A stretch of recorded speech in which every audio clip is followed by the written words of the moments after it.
Hey guys, Skylar here. So today I thought it's finally time that I build a large kind of more so permanent survival shelter. I think this spot is good. I was kind of scouting it out earlier. It's kind of this open meadow here.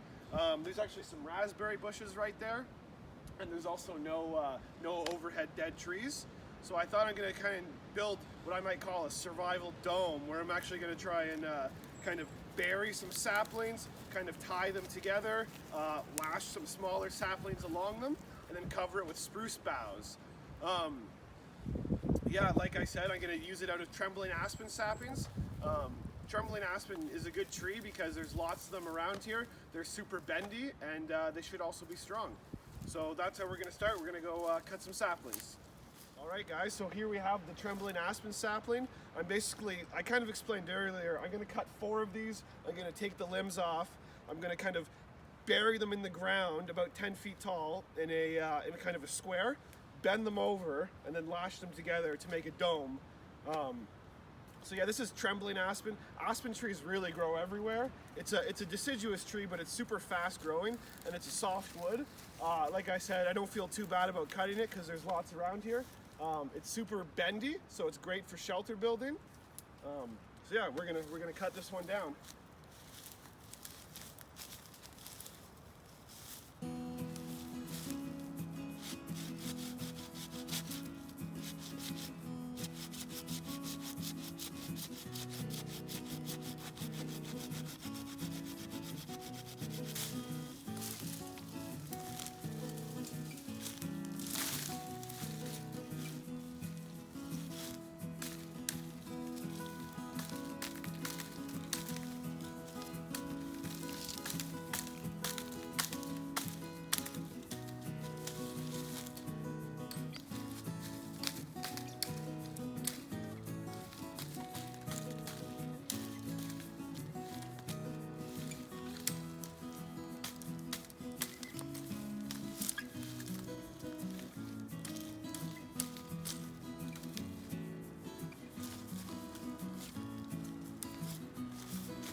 Alright, so now that we have our 4 saplings cut, we can start to bury them.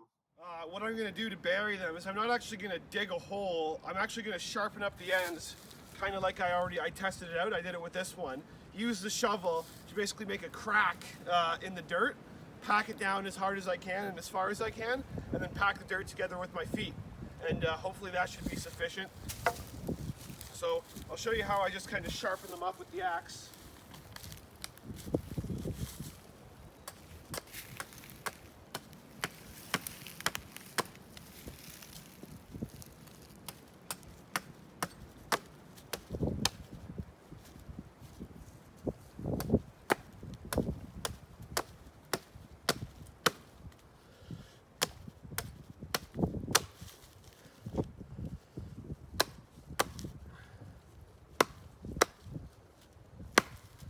Yeah, here's this one. As you can see, it's just a little bit sharper. It should just kind of stick into the ground a little bit easier. And I should be able to get it a little bit deeper. I'll do the same with these two.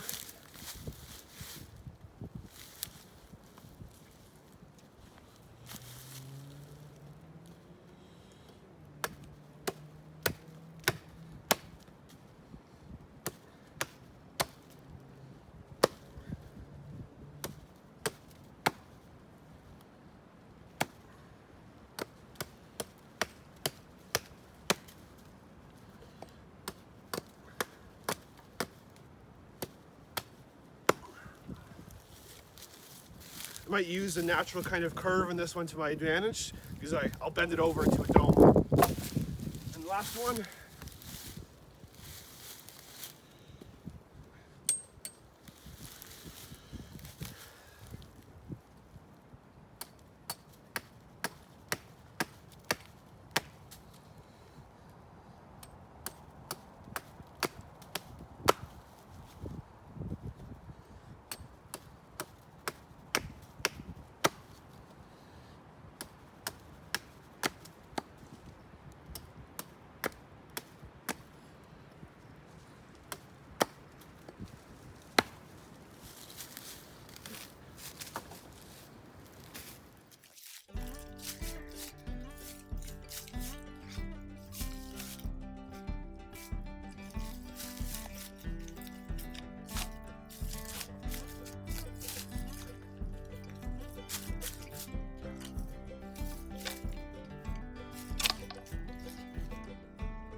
All right, so I have a helper to help me do the lashing. This is called the round lash. Basically all I'm going to do is first I'm going to do a clove hitch. I'm going to wrap it around a bunch of times. More. And then I'm going to do another clove hitch.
Lashing's done. I just want to show you guys basically what we did, how there's the 1, 2, 3, 4. It was kind of hard to explain with the GoPro because there was so much going on. It was a tense situation. But basically, yeah, you have to make sure, this is the round lashing, and you have to make sure you do 2 or else it'll kind of bend up into an X, which you don't want. This is, yeah, we had a couple hiccups getting it done, but now it's very strong. So now the next step is to get smaller trembling aspen saplings and kind of tie them along. But I kind of actually realized I might actually not need to lash them as much because they're so bendy. I might even be able to kind of weave them around and just hold them in on the main beams. So we're gonna give that a go. A little bit of experimentation off camera with I cut some smaller trembling aspen saplings and kind of tried to bend them around, which does work okay at the top, but it's when it gets to the bottom, I'll show you here, it's almost like a 90-degree bend that it'll have to do, which just won't work. I also don't want to get hit in the face by these things. These are under a lot of tension, and that's going to be bound to happen. So I think what I'm just going to do instead is basically work my way from the bottom to the top. I'm going to put 5 saplings along the sides, kind of, yeah, working their way down in thickness up to the top. I might still leave this on, what I did, because it actually, the front door, or the front entrance, is going to be right here, and that kind of frames it nicely, so I might try and leave that, but I think we're going to go with lashing instead of bending.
So now that I have the appropriately sized saplings kind of on each side minus the entrance, I'm going to lash them on. And then after, what I'm going to do after is I'm actually going to put a tarp over. There's kind of a whole other process I'm going to do.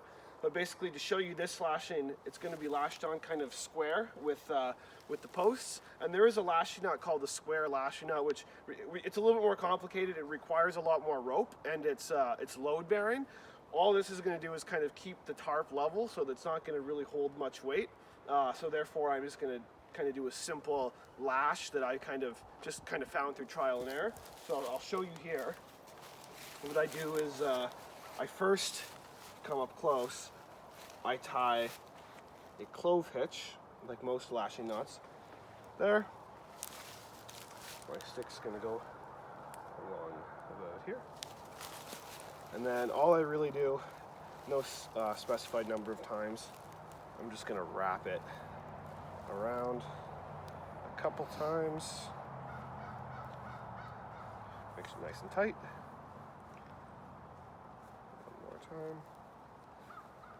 And then end with another clove hitch on the lower side.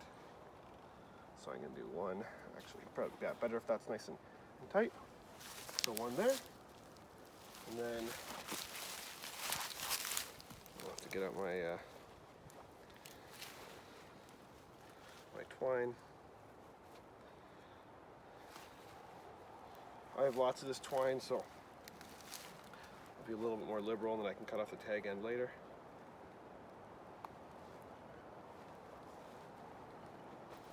And then, yeah, same thing here is I'm going to start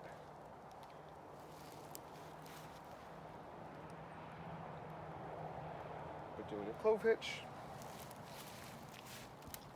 I'm going to wrap it around, just a couple times, and then end by doing Clove Hitch.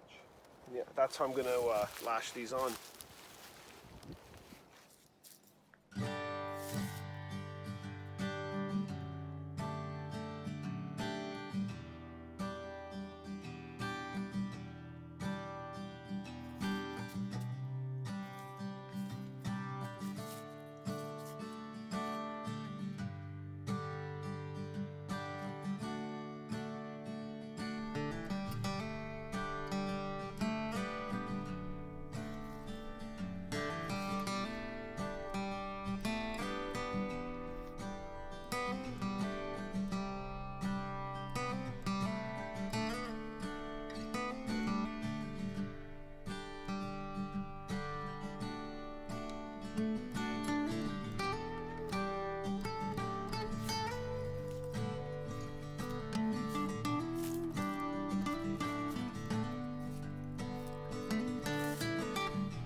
Alright, so now we got the skeleton of the shelter all lashed up, and we snipped the ends off.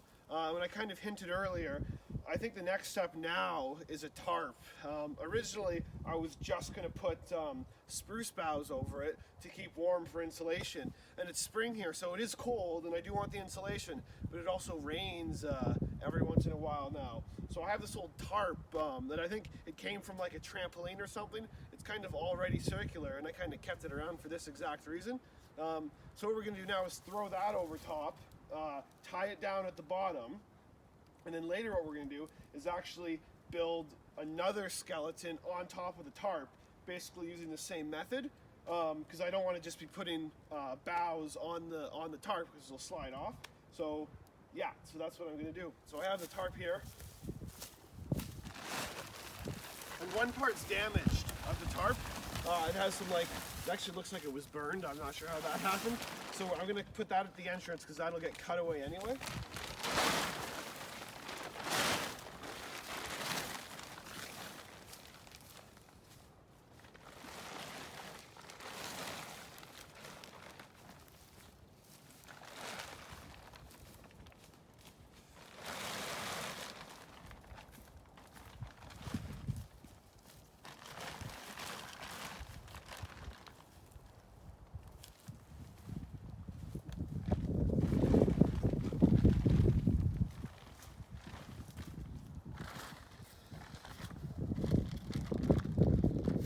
There's already holes actually on the bottom of it, so I should fairly easily be able to tie it along in a few places. So we'll give that a go now. Alright, so I got the tarp much more secure, and I realized all I've really done so far is effectively made a tent, but that should hopefully change soon once I get the second skeleton over top of it and just basically bury it in spruce boughs for warmth. But we'll go inside, I'll show you what I did. I was going to cut this door away, but what I actually did instead was tie up a square knot around the beam, and then I just tied a little figure 8 knot attached to a carabiner. Yeah, this tarp is really messed up. Somehow it caught on fire. Not sure how. And I did the same thing on the other side. I'm going to put a link to that website I mentioned before, Animated Knots, that talks about, and I'll link all these knots that I've done, because knots are super important to learn, and once you learn a couple, the rest come much easier. And then to secure the actual tent, all I basically did was poke holes with my knife, and then tie little square knots, both to kind of the side beams, like that, and then up onto the center ones too. So there it is. And yeah, next we're going to go ahead and put the second skeleton on. Alright, so basically off camera, what I did was repeated the first part of the video. I cut some more saplings, dug them in, bent them over into a dome, and put another skeleton on.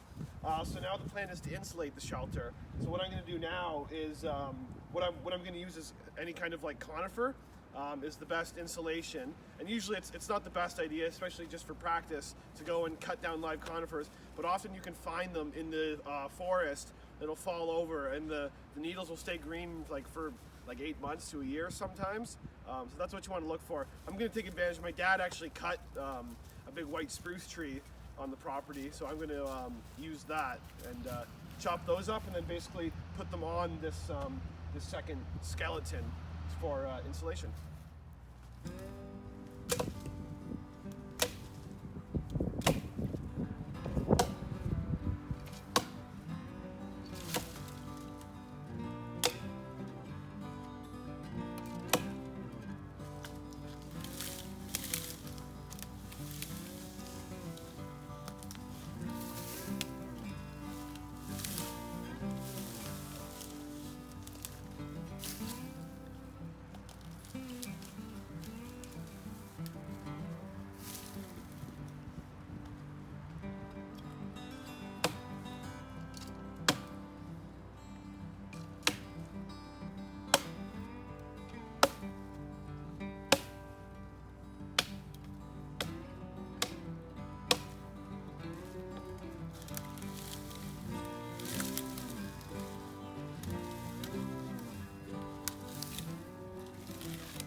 Alright, so the shelter's finally done.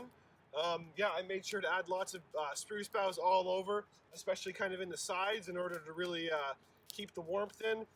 The only other thing I did is I found a young balsam fir tree that had fallen down, and I kind of just knocked the boughs off that, because on balsam fir they're flat, and they were just a little bit softer too. And I put that in the bottom more as a mattress to kind of keep me up off the ground and stay warm, more than for comfort.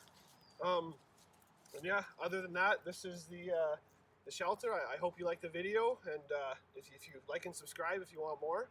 And yeah, we'll see you soon.